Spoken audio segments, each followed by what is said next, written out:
सही करेगा? जब हम नहीं कर पा रहे हैं, तेरी क्या औकात है? मैं सही कर दूंगा। क्या तुम इसे ठीक कर पाओगे? ये बच्चों का खेल नहीं है।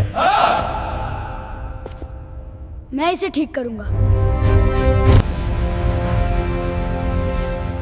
आज मैं इनको अपनी औकात दिखाऊंगा। रात का समय था। शहर के बाहरी हिस्से में फैली हुई थी एरएफ ने एरोस्पेस फैक्ट्री। लोहे, कांच और रहस्यों से बनी एक विशाल दुनिया। दिन में जहां इंजीनियरों की चहल पहल रहती थी, वहीं इस वक्त पूरा इलाका अजीब सन्नाटे में डूबा हुआ था। हैंगर नंबर 3 के अंदर एक विशाल विमान खड़ा था। कोड नेम था AX-9 वज्र, देश का सबसे एडवांस फाइट टेस्ट एयरक्राफ्ट। लेकिन पिछले 6 दिनों से वह जमीन से चिपका हुआ था। इंजन ठीक थे, फ्यूल सिस्टम ठीक, एवियोनिक्स चेक, सॉफ्टवेयर रीसेट, विदेशी एक्सपर्ट बुलाए गए। फिर भी हर बार रनअप टेस्ट में वही आवाज आती, क्रिटिकल फेलियर, अबॉर्ट। हर घंटे का नुकसान करोड़ों में था। डिफेंस डील खतरे में थी और फैक्ट्री के मालिक राघव मल्होत्रा का धैर्य टूटता जा रहा था। हैंगर से कुछ दूर मेन गेट के बाहर एक लड़का बैठा था। उम्र करीब 14 साल। नाम ईशान। फटे हुए जूते, कंधे पर पुराना थैला और हाथ में वही रोज का औजार, ब्रश और पॉलिश। वह रोज यहां आता था, गार्डों के जूते चमकाता, कभी कभी चाय वाले की मदद करता, लेकिन उसकी निगाहें हमेशा एक ही जगह टिकती थीं, हैंगर नंबर 3, जहां वो विशाल विमान खड़ा था। ईशान की आंखें चमक उठती थीं जब भी वह उसके पंखों, इंजन और नोज सेक्शन को देखता, मानो वह सिर्फ देख नहीं रहा, समझ रहा हो। उस रात भी वही हुआ। हैंगर के अंदर इंजीनियरों की बहस चल रही थी। सब कुछ चेक कर लिया गया है, डेटा लॉजिकली मैच नहीं कर रहा। यह फिजिकल फॉल्ट नहीं है, राघव मल्होत्रा ने थके हुए स्वर में कहा। अगर कल तक यह प्लेन हवा में नहीं गया तो यह प्रोजेक्ट खत्म समझो। इसी दौरान गेट पर तैनात गार्ड ने चिल्लाया, ओ लड़के, इतनी देर तक यहां क्या देख रहा है? ईशान हड़बड़ा गया। कुछ नहीं भैया, ऐसे ही। लेकिन जाते जाते उसके मुंह से एक धीमी सी बात निकल गई, इंजन नहीं, एयरफ्लो सिंक गलत है। गार्ड ने सुना नहीं, या शायद सुनना नहीं चाहा। ईशान वापस अपने स्टूल पर बैठ गया। दिल जोर जोर से धड़क रहा था। उसे साफ दिख रहा था कि समस्या कहां है। विमान का एयर इनटेक सेक्शन, उसका डायवर्जन फ्लैप, वह हल्का सा ऑफ एंगल था। इतना मामूली कि हाई लेवल टेस्ट में पकड़ा न जाए, लेकिन इतना खतरनाक कि टेक ऑफ के वक्त इंजन चौक कर दे। ईशान ने आंखें बंद की। उसे अपने नाना का गैराज याद आ गया। पुराने पंखे, जले हुए मोटर, स्क्रैप से बने मॉडल प्लेन। नाना कहा करते थे, मशीनें बोलती नहीं, पर सुनना आ जाए तो सब बता देती हैं। अचानक हैंगर के अंदर अलार्म बजा। टेस्ट फेल, एक और नाकामी। राघव गुस्से में बाहर आए, हाथ कांप रहे थे, आंखों में थकान थी। उसी वक्त उनकी नजर ईशान पर पड़ी। वही लड़का, वही चमकती आंखें। राघव रुके। पहली बार उन्होंने उससे पूछा, तुम रोज यहां क्यों आते हो? ईशान ने हिम्मत जुटाई, धीमी लेकिन साफ आवाज में बोला, सर, अगर आप बुरा न माने तो मैं बता सकता हूं कि प्लेन क्यों उड़ नहीं रहा। हवा जैसे थम गई। गार्ड हंस पड़ा। पास खड़े लोग मुस्कुराने लगे। जूते पॉलिश वाला बच्चा विमान ठीक करेगा? पागल है क्या? लेकिन राघव की नजरें ईशान से नहीं हटीं। उसने कुछ ऐसा देखा था, डर नहीं, लालच नहीं, बस यकीन। राघव ने धीरे से कहा, कल सुबह आना। अगर तुम गलत हुए तो यही आखिरी दिन होगा। ईशान ने सिर झुका लिया, लेकिन उसकी आंखों में पहली बार उम्मीद थी, क्योंकि उसे पता था असली कहानी अब शुरू होने वाली है। सुबह की हवा ठंडी थी। एरएफ ने एरोस्पेस फैक्ट्री के गेट पर आज कुछ अलग था। कल तक जो गार्ड ईशान को डांटते थे, आज वही उसे ऊपर से नीचे तक देख रहे थे। ईशान वही पुरानी शर्ट पहने था, थैले में जूते पॉलिश का सामान, लेकिन दिल में कल रात से एक तूफान चल रहा था। कल सुबह आना।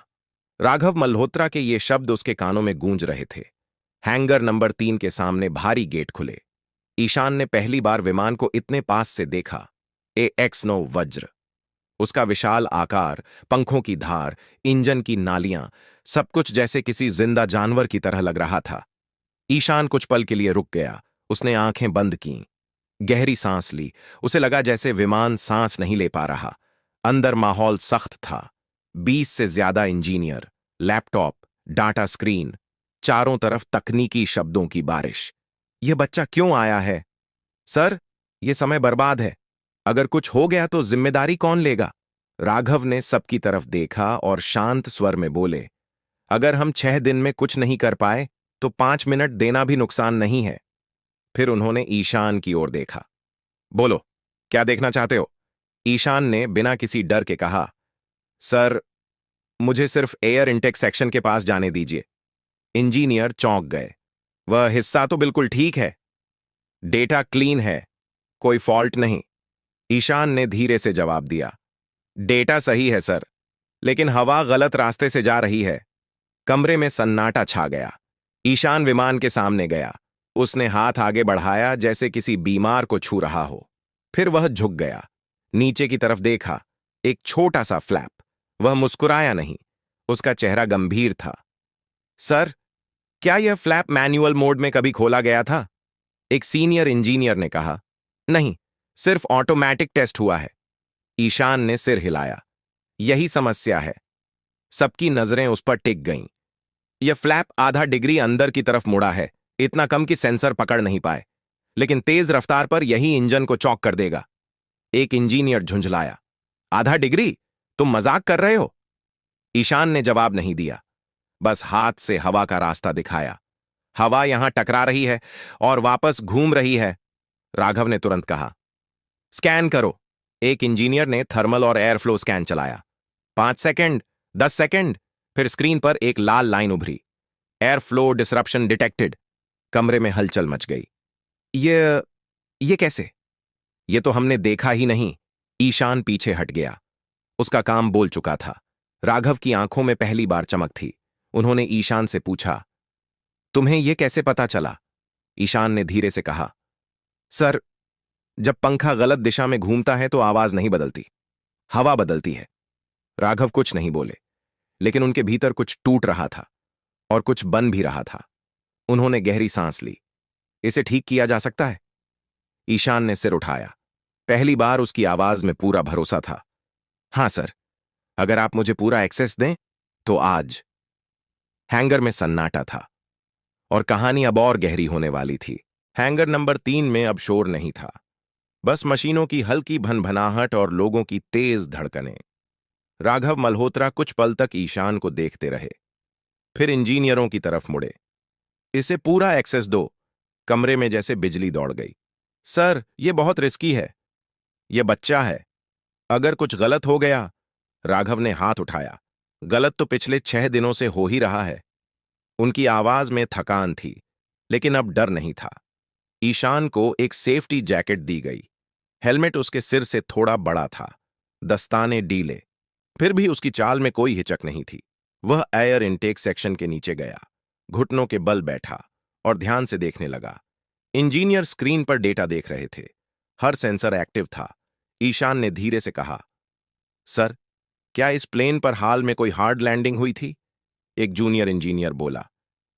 3 हफ्ते पहले, हल्की सी। ईशान ने आंखें बंद कर लीं। उसी वक्त यह फ्लैप दबा होगा।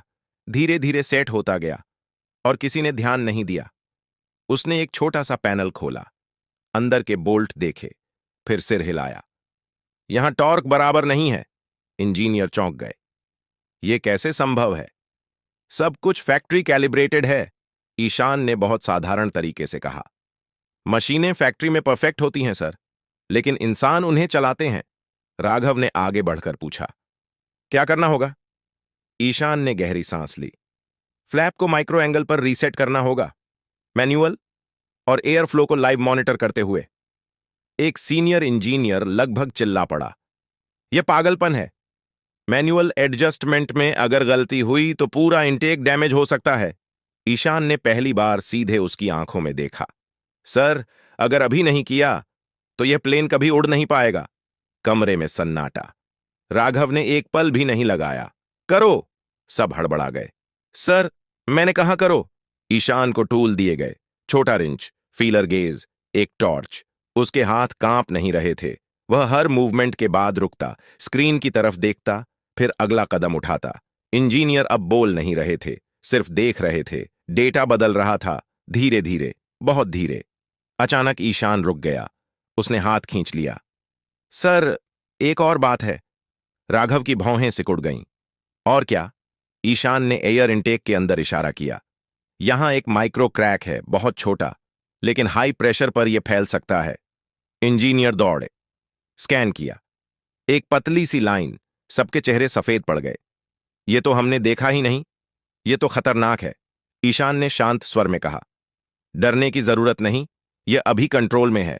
राघव ने पूछा, कैसे? ईशान ने सिर उठाया। अगर आप मुझ पर पूरा भरोसा करें। हैंगर में खड़ा हर आदमी जानता था अब पीछे हटने का कोई रास्ता नहीं था, और एक जूते पॉलिश करने वाला लड़का अब इस विमान की आखिरी उम्मीद बन चुका था। हैंगर में अब सन्नाटा डरावना नहीं था, वह सन्नाटा था जिसमें फैसले लिए जाते हैं। राघव मल्होत्रा ने चारों तरफ देखा। इंजीनियर, टेक्नीशियन, सिक्योरिटी, सबकी आंखों में एक ही सवाल था, क्या यह बच्चा सच में जानता है कि वह क्या कर रहा है? राघव ने गहरी सांस ली और साफ शब्दों में कहा, मैं इस लड़के पर भरोसा करता हूं। यह वाक्य भारी था, क्योंकि इसके पीछे करोड़ों का प्रोजेक्ट, देश की साख और लोगों की नौकरियां जुड़ी थीं। ईशान को हैंगर के अंदर एक छोटा सा मोबाइल वर्कस्टेशन दिया गया। उसके सामने बड़ी screen, real time air flow data और इंजन प्रेशर ग्राफ। वह पहली बार इतनी तकनीक के बीच खड़ा था, लेकिन उसकी आंखों में न कोई लालच था, न डर। उसने बस काम देखा। सर, ईशान ने धीरे से कहा, इस माइक्रो क्रैक को अभी बदला नहीं जा सकता। इसके लिए पूरा पैनल खोलना पड़ेगा। इंजीनियरों ने राहत की सांस ली। तो फिर टेस्ट रद्द? किसी ने पूछा। ईशान ने सिर हिलाया। नहीं, हम इसका लोड डाइवर्ट कर सकते हैं। कैसे? राघव ने पूछा। ईशान ने स्क्रीन पर एक पॉइंट दिखाया। यह सेकेंडरी एयर चैनल। इसे थोड़ा ओपन कर दें तो मेन इनटेक पर दबाव कम हो जाएगा। एक सीनियर इंजीनियर फुसफुसाया। यह डिजाइन के खिलाफ है। ईशान ने शांत स्वर में जवाब दिया। डिजाइन परफेक्ट नहीं होता सर, उसे हालात के हिसाब से जीना पड़ता है। काम शुरू हुआ। हर स्क्रू, हर वायर, हर वॉल्व ईशान खुद देख रहा था। वह बार बार रुकता, हवा का रास्ता महसूस करता, फिर आगे बढ़ता। कभी वह स्क्रीन देखता, कभी विमान को छूकर आंखें बंद कर लेता। एक टेक्नीशियन बुदबुदाया, यह बच्चा मशीन को सुन रहा है। 3 घंटे बीत गए। हैंगर के बाहर सूरज ढलने लगा। सब थक चुके थे, लेकिन ईशान नहीं रुका। अचानक उसने कहा, अब। सब चौंक गए। अब क्या? राघव ने पूछा। ईशान ने धीरे से कहा, इंजन रन अप टेस्ट। कमरे में हलचल मच गई। अभी? इतनी जल्दी? अगर कुछ गलत हुआ तो? राघव ने हाथ उठाया। तैयारी करो। इंजन स्टार्ट बटन दबाया गया। पहला सेकंड, दूसरा। इंजन की आवाज पहले से अलग थी, ज्यादा स्मूथ, ज्यादा संतुलित। 30 सेकंड। स्क्रीन पर ग्राफ स्थिर थे। 1 मिनट, कोई अलार्म नहीं। 2 मिनट, कोई एरर नहीं। हैंगर में खड़े लोगों की सांसें वापस आने लगीं। फिर ग्रीन इंडिकेटर ऑन। पूरा हैंगर तालियों से गूंज उठा। किसी की आंखों में खुशी थी, किसी की आंखों में यकीन। राघव ने धीरे से कहा, ईशान, तुमने ये कर दिखाया। ईशान ने सिर झुका लिया। सर, अभी उड़ान बाकी है। ये सुनते ही सन्नाटा लौट आया, क्योंकि सब जानते थे असली परीक्षा अब शुरू होने वाली थी, और एक जूते पॉलिश करने वाला बच्चा अब सिर्फ मशीन नहीं, अपनी किस्मत भी उड़ाने वाला था। हैंगर नंबर 3 की लाइटें अब भी जल रही थीं। रात गहरी हो चुकी थी, लेकिन किसी को घर जाने की जल्दी नहीं थी। AX-9 वज्र अब खामोशी से खड़ा था। इंजन ठंडा हो रहा था, डेटा स्टेबल था, फिर भी माहौल में एक तनाव तैर रहा था। कल सुबह पहली टेस्ट फ्लाइट। यही तय करेगा कि ईशान का भरोसा इतिहास बनेगा या एक खतरनाक गलती। राघव मल्होत्रा अपने ऑफिस में बैठे थे। टेबल पर फाइलें खुली थीं, लेकिन उनका ध्यान कागजों पर नहीं था। बार बार उनके दिमाग में वही सवाल घूम रहा था, क्या मैंने सही किया? एक बच्चा, कोई डिग्री नहीं, कोई सर्टिफिकेट नहीं, और फिर भी उसने वो देखा जो पूरी टीम नहीं देख पाई। उसी वक्त फैक्ट्री के पीछे एक छोटे से शेड में ईशान अकेला बैठा था। उसके सामने वही पुराना थैला रखा था, ब्रश, पॉलिश। वह उन्हें देख रहा था जैसे किसी पुराने दोस्त को। आज पहली बार उसने जूते नहीं चमकाए थे, और यह बात उसे थोड़ा अजीब लग रही थी। उसे अपनी मां याद आ रही थी। दवा खत्म होने वाली थी, नाना की खांसी बढ़ गई थी और घर का किराया भी बाकी था। उसने खुद से कहा, अगर कल कुछ गलत हुआ तो सब खत्म। दरवाजा खुला, राघव अंदर आए। ईशान घबरा गया, खड़ा होने लगा। बैठो, राघव ने कहा। कुछ पल खामोशी रही, फिर राघव बोले, डर लग रहा है? ईशान ने सच कहा। हाँ सर। राघव हल्का सा मुस्कुराए। डर जरूरी है, डर ना हो तो इंसान गलती कर बैठता है। फिर उन्होंने पूछा, तुम इतना सब कैसे जानते हो? ईशान ने जमीन की तरफ देखा। नाना कहते थे, अगर तुम कुछ ठीक करना चाहते हो तो पहले उसे इज्जत दो। मशीन को? राघव ने पूछा। हां, ईशान बोला, और खुद को भी। राघव कुछ देर उसे देखते रहे, फिर बोले, कल अगर यह प्लेन उड़ गया तो तुम्हारी जिंदगी बदल जाएगी। ईशान ने धीरे से कहा, सर, मुझे बड़ी जिंदगी नहीं चाहिए, बस इतनी कि मेरी मां का इलाज हो जाए। राघव की आंखें नम हो गईं। उन्होंने पहली बार ईशान के सिर पर हाथ रखा। जो होगा अच्छा होगा। रात के आखिरी पहर ईशान फिर हैंगर के अंदर गया। विमान के पास खड़ा हुआ, हाथ बढ़ाकर हल्के से उसके पंख को छुआ। कल उड़ जाना, वह फुसफुसाया। सब देख रहे हैं। विमान खामोश था, लेकिन उस खामोशी में भरोसा था। बाहर आसमान साफ था, तारे चमक रहे थे। कल सुबह या तो इतिहास बनेगा या सब कुछ बिखर जाएगा। और इस सब के बीच एक जूते पॉलिश करने वाला बच्चा पहली बार अपनी किस्मत के रनवे पर खड़ा था। उड़ान अब बस कुछ घंटों की दूरी पर थी। सुबह बहुत शांत थी, हद से ज्यादा। एरएफ ने एरोस्पेस फैक्ट्री के रनवे पर धूप हल्की थी, लेकिन लोगों के चेहरों पर तनाव साफ दिख रहा था। आज कोई गलती माफ नहीं थी।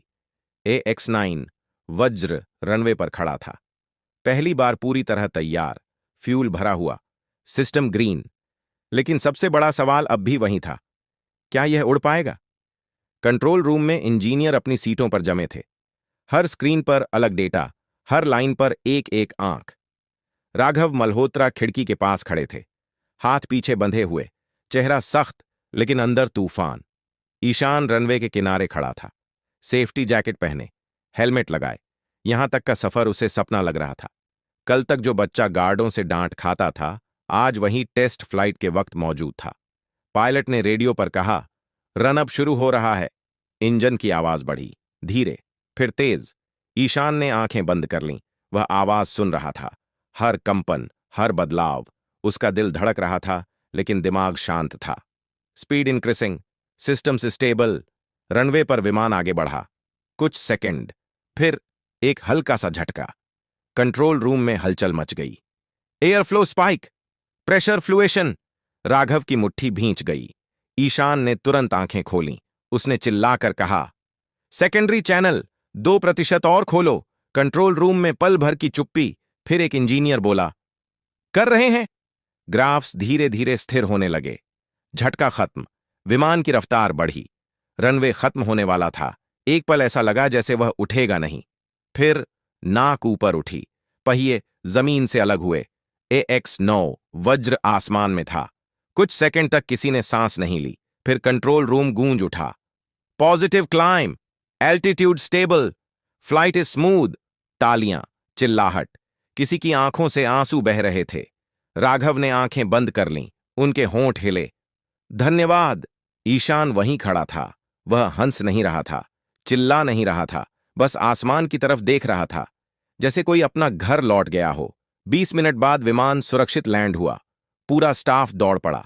पायलट नीचे उतरा, हेलमेट हटाया, सीधे ईशान की तरफ आया। ये प्लेन। वह रुका, फिर बोला, यह जिंदा था और तुमने इसे ठीक किया। ईशान की आंखें भर आईं। राघव आगे आए, सबके सामने। उन्होंने ऊंची आवाज में कहा, आज अगर यह विमान उड़ा है तो इसकी वजह यह लड़का है। पूरा रनवे तालियों से भर गया। राघव ने ईशान के कंधे पर हाथ रखा। लेकिन कहानी अभी खत्म नहीं हुई। ईशान ने उनकी तरफ देखा। राघव बोले, अब हमें यह भी समझना होगा कि यह प्लेन गिरा क्यों। और उसी पल दूर खड़े कुछ इंजीनियरों के चेहरे फीके पड़ गए, क्योंकि अब सिर्फ उड़ान नहीं, सच भी उड़कर सामने आने वाला था। टेस्ट फ्लाइट की खुशी अभी पूरी तरह उतरी भी नहीं थी कि एरएफ ने एरोस्पेस के कॉन्फ्रेंस रूम में एक अलग ही सन्नाटा फैल गया। दरवाजे बंद थे, मोबाइल बाहर, केवल चुने हुए लोग अंदर। राघव मल्होत्रा सामने खड़े थे, टेबल पर उड़ान का पूरा डेटा पड़ा था। यह फेल्योर नेचुरल नहीं था, उन्होंने सीधे शब्दों में कहा। यह डिजाइन एरर भी नहीं था। कमरे में खड़े कुछ लोग असहज हो गए। ईशान एक कोने में बैठा था, शांत, ध्यान से सब सुनता हुआ। राघव ने स्क्रीन पर एक ग्राफ दिखाया। यह एयर फ्लो डिस्टर्बेंस सिर्फ तभी हो सकता है जब कोई जानबूझकर फ्लैप एंगल बदले। एक सीनियर इंजीनियर ने कहा, सर, यह बहुत गंभीर आरोप है। राघव ने उसकी तरफ देखा। इसलिए हमने जांच शुरू कर दी है। ईशान ने धीरे से हाथ उठाया। कमरे में सब चौंक गए। हाँ? राघव ने पूछा। ईशान ने शब्द सोच समझ कर चुने। सर, जिस दिन मैं पहली बार गेट के बाहर खड़ा था, मैंने देखा था। वह रुका। एक आदमी देर रात हैंगर के पीछे वाले पैनल से अंदर गया था। कमरे में खलबली मच गई। तुमने बताया क्यों नहीं? किसी ने पूछा। ईशान ने सिर झुका लिया। मुझसे किसी ने पूछा ही नहीं। सीसीटीवी फुटेज चलाई गई। फ्रेम दर फ्रेम एक शख्स, हेलमेट में, इंजीनियर यूनिफॉर्म, लेकिन चाल पहचानी जा सकती थी। कमरे में खड़े एक व्यक्ति के चेहरे का रंग उड़ गया। वह धीरे धीरे पीछे हटने लगा। यही है, राघव ने कहा। यह वही समय है जब फ्लैप बदला गया। सिक्योरिटी आगे बढ़ी। वह आदमी टूट गया। मुझे मजबूर किया गया था, वह चिल्लाया। राइवल कंपनी ने मेरे परिवार को धमकी दी थी। कमरे में सन्नाटा था। यह सिर्फ तकनीकी साजिश नहीं थी, यह इंसानी कमजोरी थी। राघव ने गहरी सांस ली। कानून अपना काम करेगा। फिर उन्होंने ईशान की तरफ देखा। और तुमने सिर्फ एक प्लेन नहीं बचाया। ईशान ने उनकी तरफ देखा। तुमने हमें समय पर सच्चाई दिखाई। मीटिंग खत्म हुई। लोग बाहर निकल गए, लेकिन राघव ईशान को रोक कर बोले, तुम्हारे बारे में एक सवाल है। ईशान घबरा गया। सर? राघव ने नरम आवाज में पूछा। तुम स्कूल क्यों नहीं जाते? ईशान की आंखें झुक गईं। पैसे नहीं हैं सर, मां बीमार रहती हैं, नाना काम नहीं कर पाते। राघव कुछ देर चुप रहे, फिर बोले, अगर मैं कहूं कि यह फैक्ट्री अब तुम्हारी जिम्मेदारी भी है? ईशान चौंक गया। मैं? राघव मुस्कुराए। सिर्फ मशीनें नहीं, लोग भी। ईशान ने पहली बार महसूस किया, यह कहानी सिर्फ बहादुरी की नहीं, जिम्मेदारी की भी है। और अब आखिरी अध्याय बाकी था। एरएफ ने एयरोस्पेस फैक्ट्री अब वैसी नहीं रही थी। हैंगर नंबर 3, जहां कभी सन्नाटा और डर पसरा रहता था, अब वहां उम्मीद की गूंज थी। AX-9 वज्र की सफल उड़ान पूरे देश की खबर बन चुकी थी। लेकिन सबसे ज्यादा चर्चा विमान की नहीं थी। चर्चा थी एक जूते पॉलिश करने वाले लड़के की। सुबह फैक्ट्री के गेट पर वही जगह थी जहां ईशान रोज बैठा करता था। आज वहां कोई स्टूल नहीं था, न ब्रश न पॉलिश। आज ईशान अंदर था। राघव मल्होत्रा ने पूरी फैक्ट्री के सामने घोषणा की, ईशान अब हमारे अप्रेंटिस टेक्निकल ऑब्जर्वर प्रोग्राम का हिस्सा होगा। कुछ लोग चौंके, कुछ मुस्कुराए, कुछ की आंखों में सवाल थे, लेकिन किसी ने विरोध नहीं किया, क्योंकि उन्होंने अपनी आंखों से देखा था कि काबिलियत उम्र नहीं देखती। ईशान की मां का इलाज शुरू हो चुका था। नाना को फैक्ट्री के मेंटेनेंस सेक्शन में सम्मान के साथ नौकरी मिली। पहली बार उनके घर में बिना डर के रात आई। ईशान अब भी वहीं था, शांत, कम बोलने वाला, लेकिन अब वह हर दिन मशीनों के बीच सीखता था। डिग्री नहीं, डर नहीं, बस सीखने की भूख।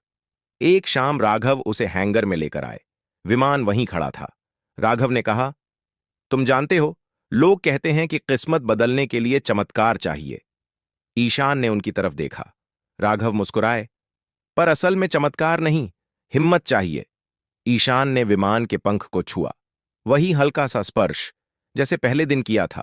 उसने धीमी आवाज में कहा, नाना कहते थे, अगर दिल साफ हो तो मशीन भी साथ देती है। राघव ने सिर हिलाया। उस रात ईशान पहली बार बिना थकान के सोया। उसे सपना आया, एक बड़ा हैंगर, बहुत सारे विमान, और वह खुद एक दिन उन्हें बनाता हुआ। कहानी यहीं खत्म नहीं होती, क्योंकि कुछ लोग आसमान तक पहुंचने के लिए पंख नहीं मांगते, वे अपने हाथों से पंख बनाते हैं, और कभी कभी वही हाथ जूते पॉलिश करने से उड़ान तक पहुंच जाते हैं। अगर आपको यह कहानी पसंद आई हो तो लाइक जरूर करें, सब्सक्राइब करके हमारे साथ जुड़े रहें और इस कहानी को शेयर करें ताकि ऐसे और लोगों तक पहुंचे जो कभी हार मानने वाले हों। कमेंट में जरूर बताइए, आप यह कहानी कहां से देख रहे हैं, कौन सा शहर, कौन सा राज्य या कौन सा देश आपका एक कमेंट किसी और की जिंदगी बदल सकता है।